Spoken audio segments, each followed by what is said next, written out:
लाहौर के तमाम सहाफ़ियों को बहुत बहुत मुबारकबाद। हमारी मेहनत रंग ले आई। मलिक अलीम अवान की रिपोर्ट के मुताबिक लाहौर हाई कोर्ट से रोडा पर स्टे के साथ केस भी खत्म हो गया।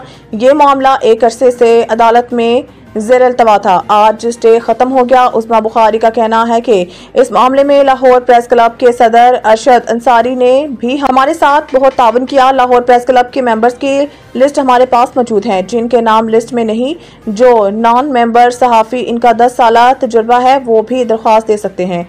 जो सहाफ़ी 10 साल से किसी इदारे के साथ मुंसलिक हैं, इनको सिर्फ अपनी 1 साल की सैलरी स्लिप के साथ एप्लीकेशन देनी होगी। हमने प्लाट का एक साइज भी एक कर दिया है। कोई कैमरामैन अछूत नहीं है और कोई रिपोर्टर बड़ा नहीं।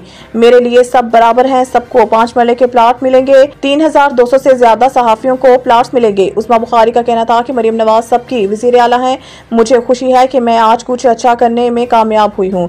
DGPR का भी हमने 10% कोटा रख दिया है। DGPR के मुलाजिमीन भी इसमें अपनी दरख्वास्तें देने के अहल होंगे।